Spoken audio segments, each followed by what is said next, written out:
Bango Bangle, thank you for the very kind $10. Really appreciate that. Yeah, possibly. And then Nicholas Daniels sent me a bunch of $2 donations, which I'm going to read in reverse order because they're at the bottom of my feed. Guys, I'm doing really good, getting a new job. Read my short paper on stream. What is Vosh's email? Read my paper live. My abortion argument is genius level stuff. Vosh, can I send you my abortion paper I wrote? Debate me, worm, turn me into glass like Israel baby. Vosh, I black out before I tap out. Big D energy. Vosh, I'll destroy you and debate your worm. I've done DMT. Debate me, you worm. Vosh, I'm high. Debate me, you worm. I will own you. Vosh, I'm high. Debate me, you worm.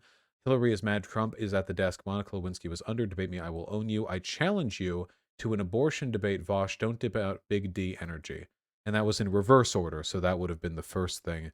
And they did send me an email, which they told me to read on stream, and it was thousands of words, and I'm not doing that, but I did read it myself, and I guess he'll just have to be happy with the knowledge that he owned me in private in my email. Paraphrase it. I read it quickly. Okay, one moment. Let's see. Abortion, most recent email. Here we go. Read on stream. Yeah, this is pretty long. It opens with "Love you, Vosh, you sweet genius beauty," which I appreciate. Thank you. It then goes on to describe a series of premises, some of which are metaphysical, which means that they're well, it's difficult to argue for them from an objective perspective, I'll say that much. And then they go on to list a number of counter arguments and rate them based on their validity. My Body, My Choice got a 5 out of 10. The childcare / orphanages aren't good or are bad. That's a 1 out of 10. The Bible Says So. That's a 3 out of 10. Overpopulation. That's a 2 out of 10. Other animals kill their young in hopes of a better chance of survival. That's a 4 out of 10. I do not know how a fallacious argument from nature ended up getting a 4 out of 10 as opposed to some of the other ones we've heard thus far. I'm too poor to afford a child, 2 out of 10. Rape is a 7 out of 10. It just says rape, not abortion in case of rape, just rape. That gets a 7 out of 10. Incest gets a 6 out of 10. And then the life of the mother is at risk gets a 10 out of 10. Miscarriages happens gets a 2 out of 10. And birth defects gets a 7 out of 10. Could give it up for adoption is a 10 out of 10. Birth control isn't affordable is a 1 out of 10.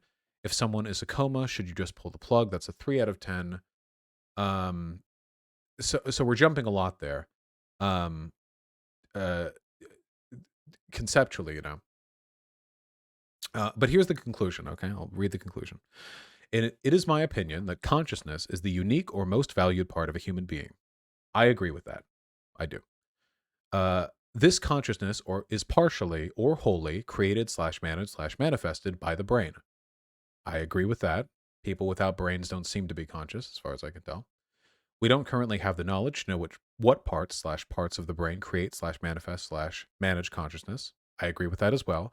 Consciousness is an emergent metaphysical characteristic, it seems. Like, it's not actually possible to objectively assess in others. We can track brain activity to thought, but in terms of actual consciousness, it's kind of tough to understand, even measure. Therefore, it would be logical that erring on the side of caution, that after any part of the brain has been created, abortion must be made illegal. I do not think that is a natural follow-up whatsoever. The idea that the consciousness is manifest from the brain doesn't mean that any existence of any part of the brain therefore means that the consciousness is present, and therefore mean that abortion is unethical because of the presence of the consciousness. Before any part of the brain has been created, abortion can remain legal. When is the part of the when do fetus brains emerge? The part of the brain has to be, your fetus will begin the process of developing a brain around week 5, but it isn't until week 6 or 7 when the neural tube closes and the brain separates into 3 parts that the real fun begins. That's the actual text of the blurb that popped up when I Google searched that. Okay, well, that's not very long. Um, a fetus prior to any portion of the brain being created has no recognition of its being. As for how this would be written into law, I don't think it could be after X weeks abortion is legal slash illegal. It would have to be on a case by case basis, but it would be centered around the idea that preserving consciousness is the moral and logical thing to do. So I think that's a pretty bad idea, because saying it would have to be on a case by case basis means that a woman would have to go to a judge. I mean, if you're talking about legality varying on a case by case basis, you mean that there would have to be legal intervention with every abortion, which, since that takes time, means that inevitably by the time it concluded, the abortion would no longer be ethical by the system. So that's my general response, I think. Um, it's quite difficult. It's quite rough out there. I think the difficulty with abortion, like as a concept, is that it treads on a lot of arguments surrounding consciousness that people do not have strong intuitive answers to. If you get down to it like far enough, the question what makes it wrong to kill a person can get really difficult, you know? The arguments like you're inflicting pain on them are easy to overcome. If you do it in their sleep, then that's not an issue. So what if you kill a person in their sleep? They're not suffering. Their existence just stops. How is that wrong? You can argue a bodily autonomy argument. That's my argument, by the way. My argument is that I feel like as soon as you have an emergent conscious experience with the world, you are entitled to the continuity of that experience as a product of your bodily autonomy. So even if you're killed in your sleep, even though you don't suffer, you're being robbed of your future, you know?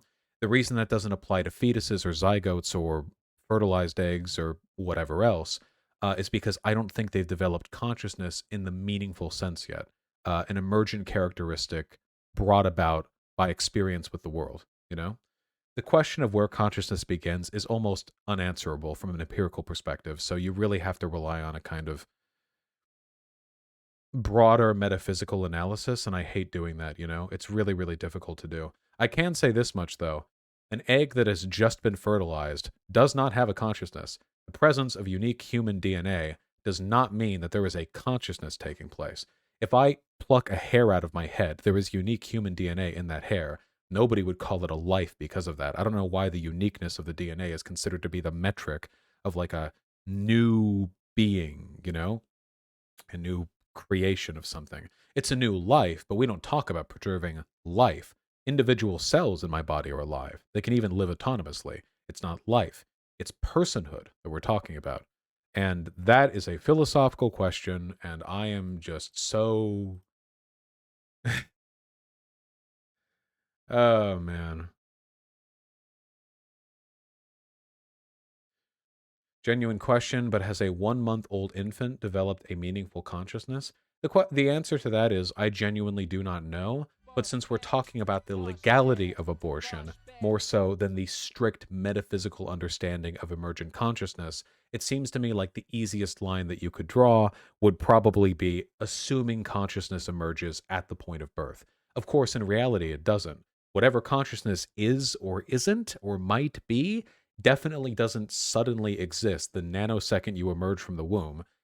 It doesn't work like that. But for legal perspectives, you have to adopt an arbitrary line because it's impossible to individually assess the development of a consciousness for every individual fetus or newborn child. Um, does that make sense? Yeah, it's there's really no like super hard and clean answer on this. Though there are good arguments that you could make. That abortion is something that should be legally permissible, even if you did believe that consciousness emerged early on in fetal development.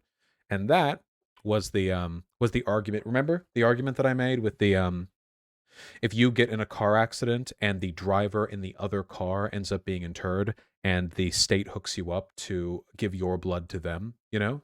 It's the pianist argument, but it's better because in this case, you're responsible for that person's life being on the line and your life is what's sustaining theirs. And the answer to that is if you drive a car, get in a car accident because you're drunk or careless, the other person, the other driver, is severely injured, and when you wake up, the state has hooked your blood up to them, you have the right to remove that needle from you. You can still get in trouble for drunk driving, but you can't get in trouble for deciding to not commit your life to sustaining theirs. So it seems like legally we've accepted the fact that the state can never force a human being to make their life an incubatory vessel for another life. Even if you believe that a fetus has consciousness, which I don't think I do, there are still good arguments, you know, legally. I still think it's regrettable though, you know? Even if even if a fetus isn't a conscious personhood in the way that I think it would be, it's something and it could be something. I don't think people are delighted about abortions. You know, people usually get abortions under pretty dire circumstances. The whole stereotype of the, suburbanite hipster woman who just goes and fucks and then gets an abortion. Like I think this is a fairly ridiculous stereotype, especially with how accessible birth control is these days. It's just not. Yeah, I just don't think that's happening. Um, Vosh, a fetus does have consciousness. People recognize a heartbeat from the womb. A heartbeat isn't consciousness. A heartbeat just means blood is being pumped through a biological machine. That is that ain't consciousness. It's not possible to measure consciousness. This is the philosophical zombie argument, It's not actually possible to know whether or not other people are experiencing consciousness. It's not possible uh, to know that, You know that people respond to the stuff that you do and you say, but at the end of the day, you really have no way of objectively assessing other people's conscious experience of the world. What about brainwaves? You can hook diodes up to a plant and listen to the music of its heartbeat. Brainwaves aren't consciousness. Brainwaves is just one component in a broader machine. But consciousness, what you feel, what we call free will, our ability to perceive and to understand, that's not just brainwaves from our perspective. That's something almost metaphysically sacred. Do we have an understanding of what consciousness is? Not really. The answer is no, by the way. The answer is we don't. We have biological explanations for what consciousness may have emerged from, which is that it's an advanced form of decision making process facilities. That the best way for our species to survive was to develop the ability to consider and weigh options related to survival. Do we forage for food? Do we build a shelter for the night? And it gets more complicated in social animals because we interact with each other, and the best way for us to survive is through communication, and communication requires a shit ton of neural development to fully understand. And you build and you build and you build and you build, and people talk about the lizard brain because we built on top of a very simple fundamental construct, and now here we are, and we're humans, and we're left adrift in a meaningless world. So there you go. Yeah, you can argue consciousness is just electrochemical activity in the brain, but you can make that argument about anything happening in a computer, right? If you look at a computer program and somebody asks you, how does that program work? And your response is, well, electricity is running through circuits. That doesn't really answer the question, does it? Okay, sorry. I'm so sorry. We got sidetracked again. This is what happened. Okay.